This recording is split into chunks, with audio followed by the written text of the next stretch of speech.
Ahora mismo en The Home Depot encuentra ofertas de primavera por menos de $20.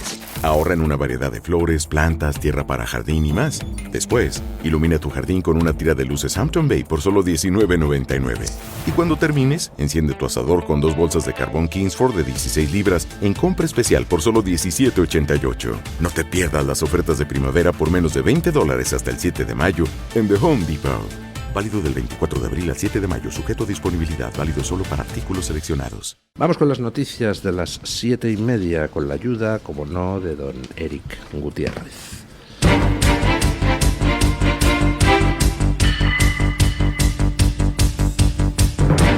Mañanas en Libertad, con Luis del Pino.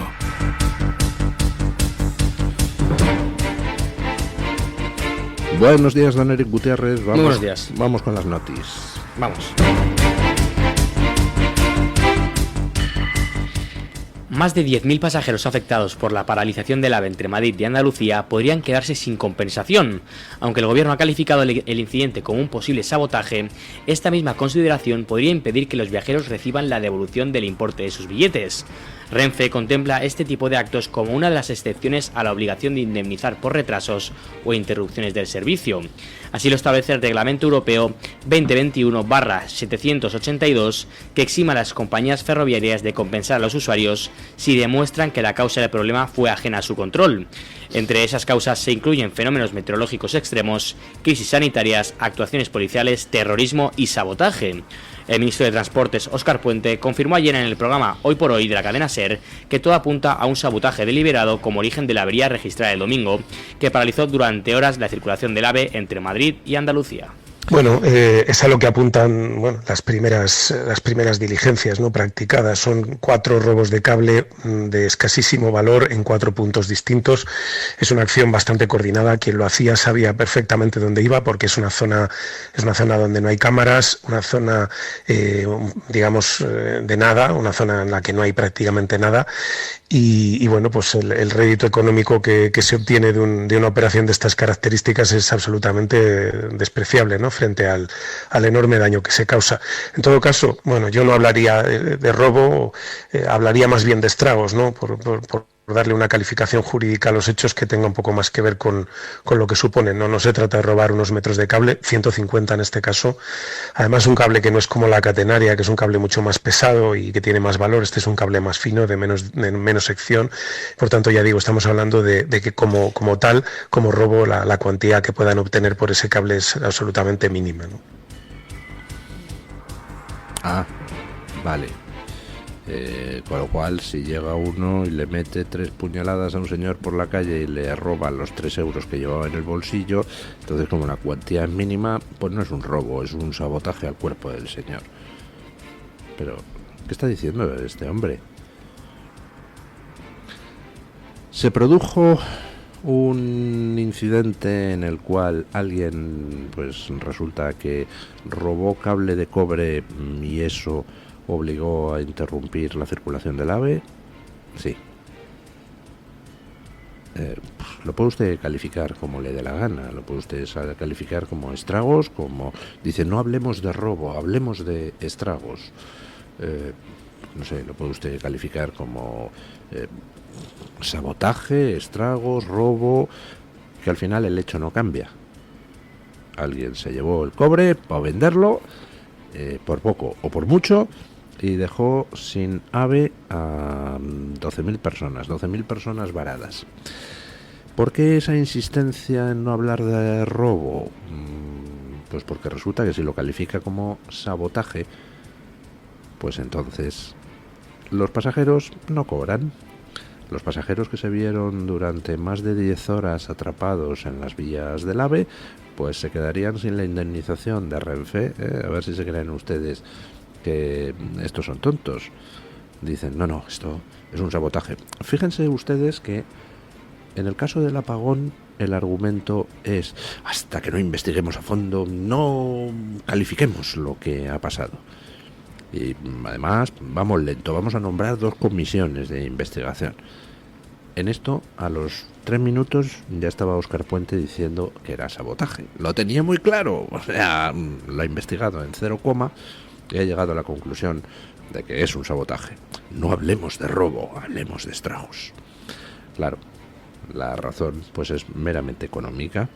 Se evita así que Renfe tenga que indemnizar a los pasajeros. Por cierto, ayer publicaron los medios, señor Puente, ya sé que usted está dedicado a cosas importantes, como por ejemplo azuzar a la gente contra determinadas cuentas de Twitter críticas con el gobierno. Ya sé que se dedica usted a esas importantes tareas y no a las chorradas de gestionar el Ministerio de Transportes.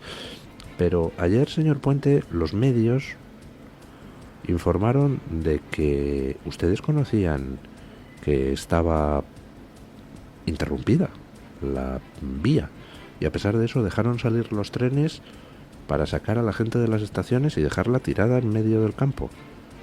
¿Eso es así? Me gustaría una aclaración, porque me parecería gravísimo. Si tú dejas a alguien en la estación, ese alguien pues tiene la posibilidad, yo qué sé, de irse a un hostal, volverse a su casa, si es que está viajando a Sevilla con la intención de luego volver al día siguiente para acá. Pero eso de dejar salir a la gente para luego dejarla tirada en mitad del campo, ¿es por deporte, es por crueldad, es puro vicio? ¿A qué se debe, señor Puente? ¿O no es verdad que dejaron ustedes salir a la gente cuando ya sabían que estaba interrumpida la circulación en un tramo? Y es verdad lo que publica hoy es The Objective, creo, de que usted pretende calificarlo como sabotaje en vez de como robo para así ahorrarse las indemnizaciones.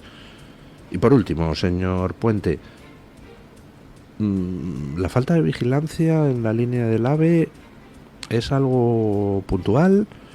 ¿Es constante? ¿Qué nivel de protección hay en la línea del AVE, teniendo en cuenta que estamos en nivel de alerta antiterrorista 4 frente a intentos deliberados de causar daño? Porque está usted insinuando que hay gente que ha sido capaz de, con el ánimo de sabotear, pues robar parte del cobre. Y si en lugar de robar parte del cobre ponen un artefacto explosivo para descarrilar un tren, ¿también pueden porque no hay vigilancia? ¿O cómo va el asunto, señor Puente? Nos quedaríamos todos muy tranquilos sabiendo que hay un sistema de vigilancia adecuado que evite esa posibilidad. Pero claro, si hay ese sistema de vigilancia adecuado, ¿por qué ese sistema de vigilancia adecuado no detectó la entrada de gente para, según usted, sabotear la vía robando 150 metros de cable de cobre? No sé, es que no entiendo sus explicaciones, señor Puente. A lo mejor es que pasa usted demasiado tiempo en las redes sociales y se está ya volviendo un poco confuso, ¿no? En fin, ayer no fue un buen día para Sánchez. Tampoco fue especialmente malo, porque a él todo le da exactamente igual.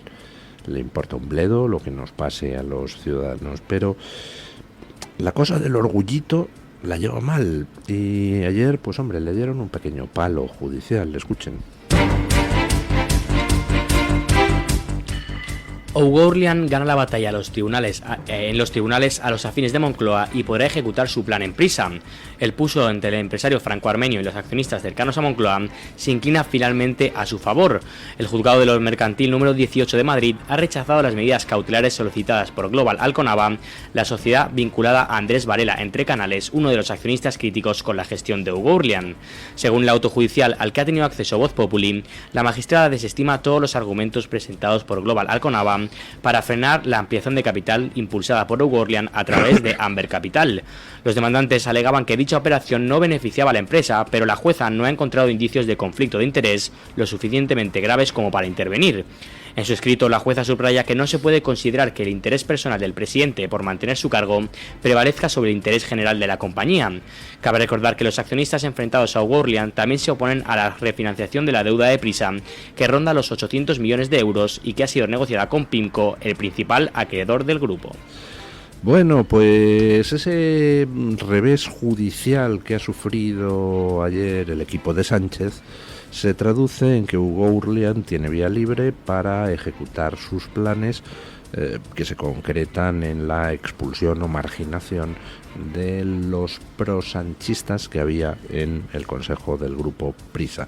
O'Gourlian hizo una jugada de ampliación de capital para forzar a los amigos de Sánchez a poner pasta si querían mantener su proporción en el accionariado de la compañía.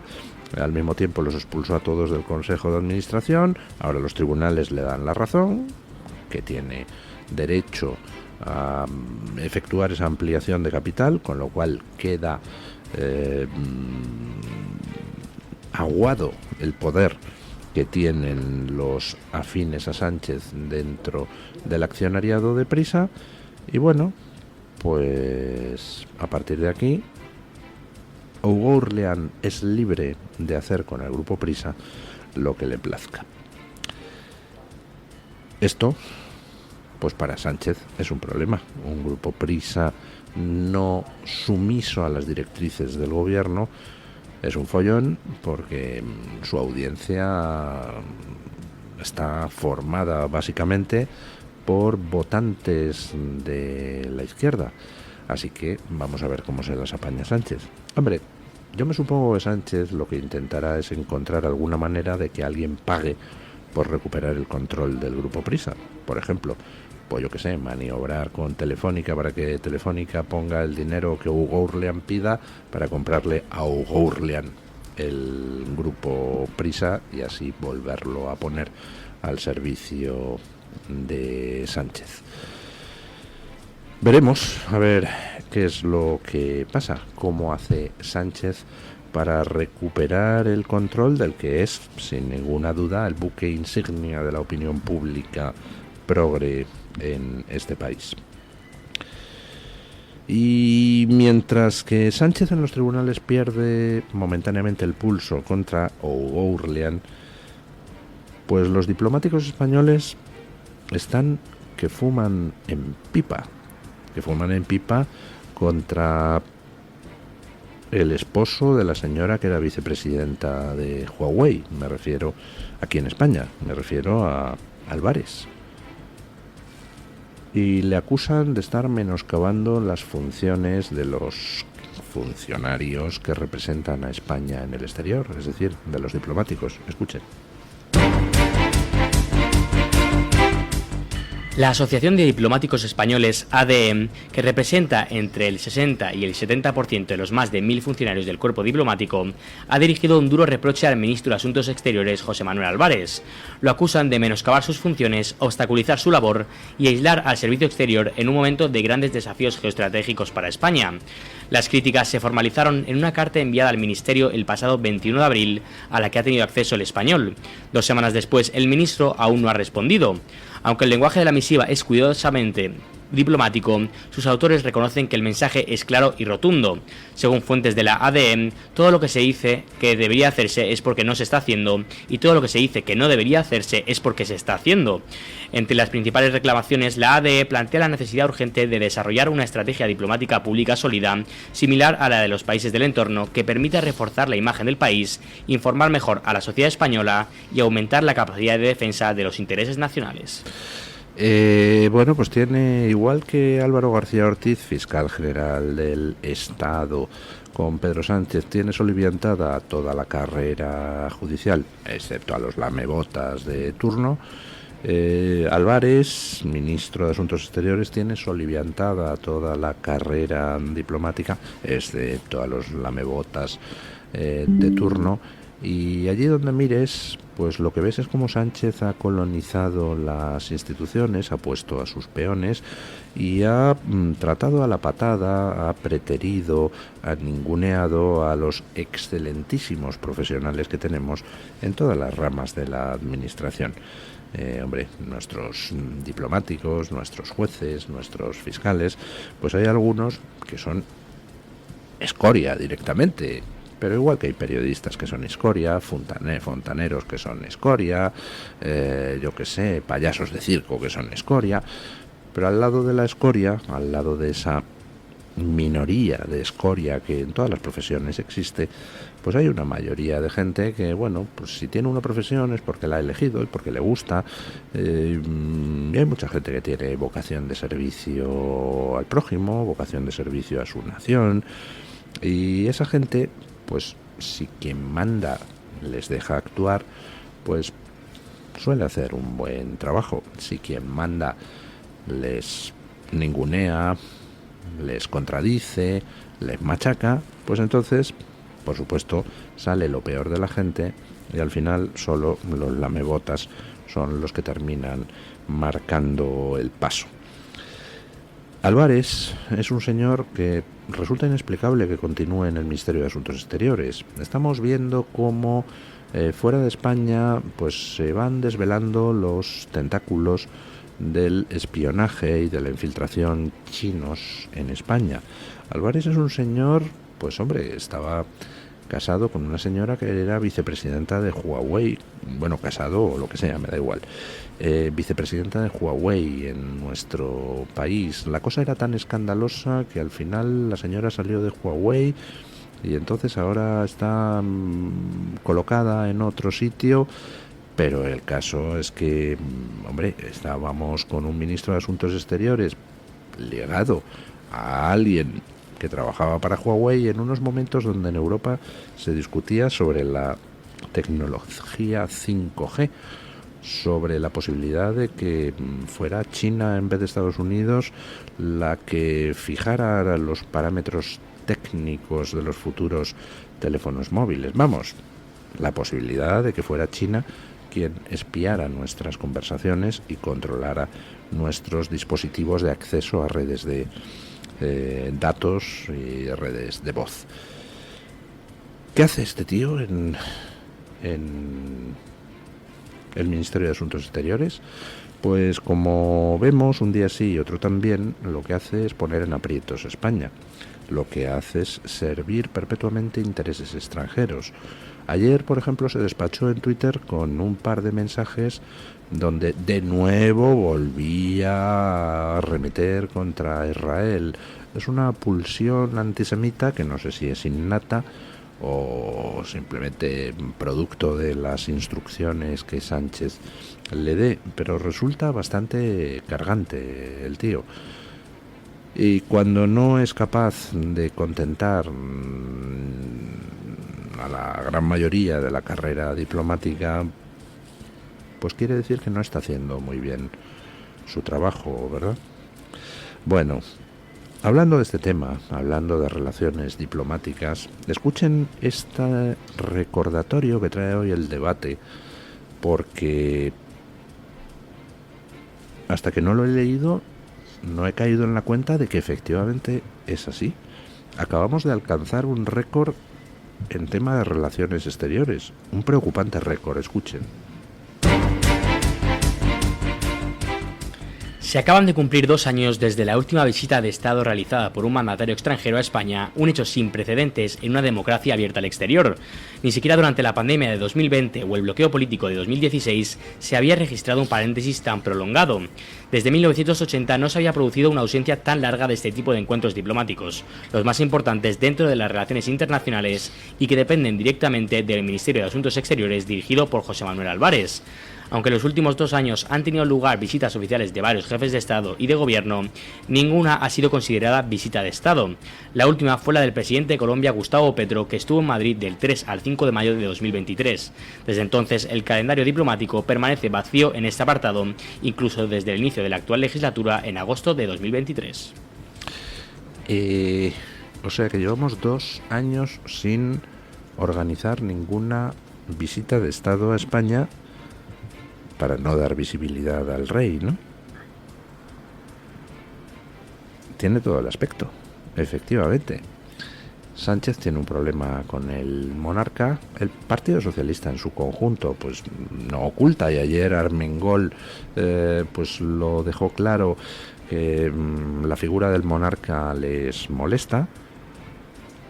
Y bueno, pues Sánchez lleva ninguneando al rey, intentando quitarle visibilidad, quitarle protagonismo, Pues desde hace tiempo.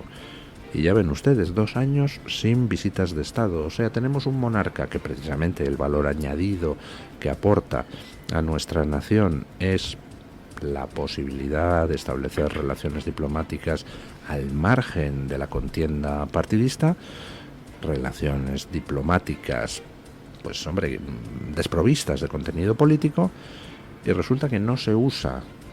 Pues hombre, está claro que si no se usa es porque Sánchez voluntariamente ha decidido que el rey debe tener cuanto menos protagonismo, mejor. A Sánchez le molesta al rey, le molesta mucho y se le nota. Se le nota en sus actitudes, se le nota en sus desplantes, se le nota en sus intentos de sustituir al rey en la primera fila de los actos.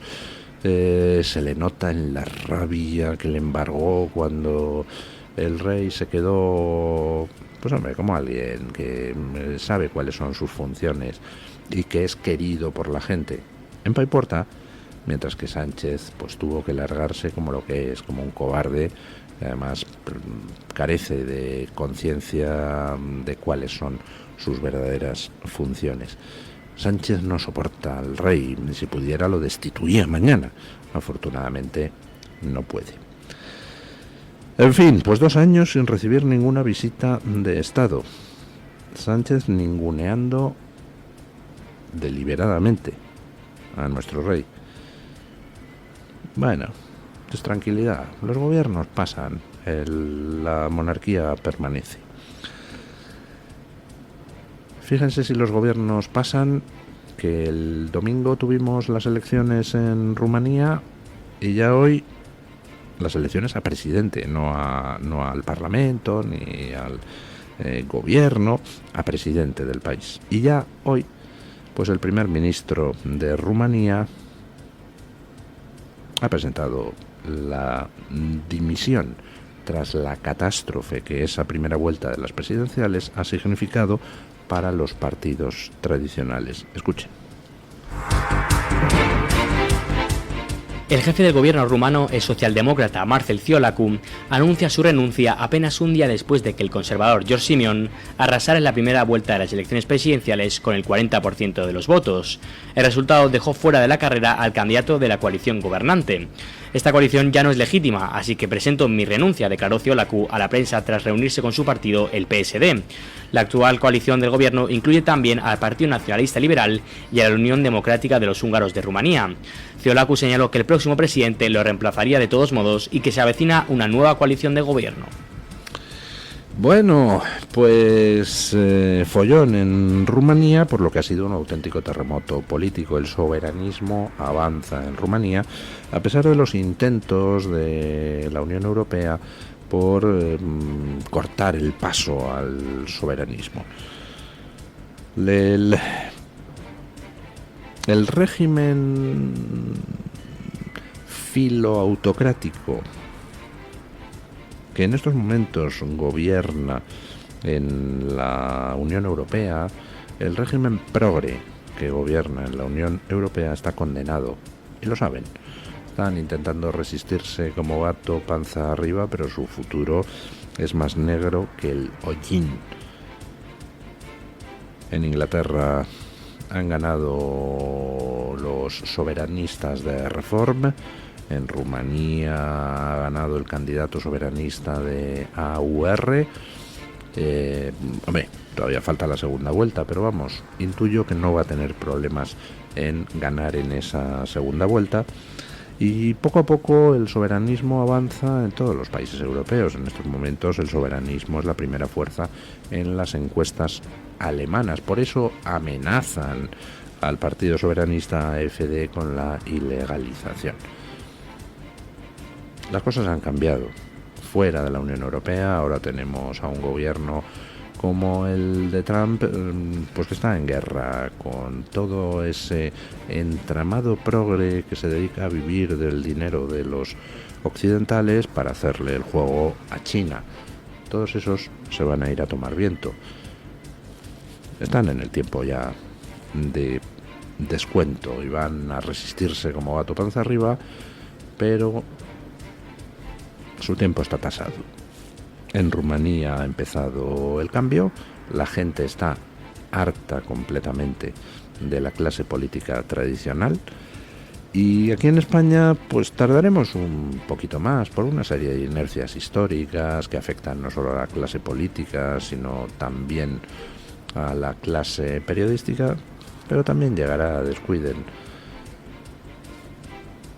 Es cuestión de persistencia. Vamos con doña Rebeca Crespo para que nos cuente qué trae hoy la Gaceta de portada. Buenos días, doña Rebeca. ¿Qué tal? Muy buenos días y feliz martes para todos los oyentes de Mañanas en Libertad. Este martes en Gaceta.es hablamos de Bruselas, que está planeando invertir 600.000 millones de euros para construir una red energética común y limitar así la soberanía de las naciones. Nos lo cuenta Unai Cano hasta ahora en Gaceta.es, este plan de la Comisión Europea que se está vendiendo como una apuesta histórica por la transición ecológica. Sin embargo, numerosos expertos lo ven como un paso más hacia la recentralización del poder en Bruselas y un golpe a la soberanía de los Estados miembros.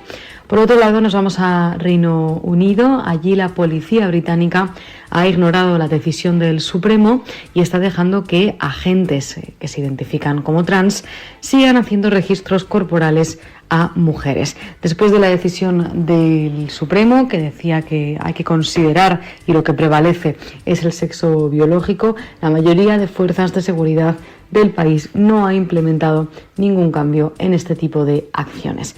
Y del Reino Unido nos vamos a Hungría. Allí el primer ministro Viktor Orbán está llamando a los húngaros a no permitir que Bruselas interfiera en las elecciones tras las palabras de una eurodiputada. Agustín Bonito nos cuenta también todos los detalles sobre este tema. Y recomiendo a los oyentes la que ahora es la noticia más leída en nuestra web, y es la que habla de que el gobierno ha expropiado las tierras a 1.000 agricultores y talará 100.000 olivos para plantar placas solares pese al apagón.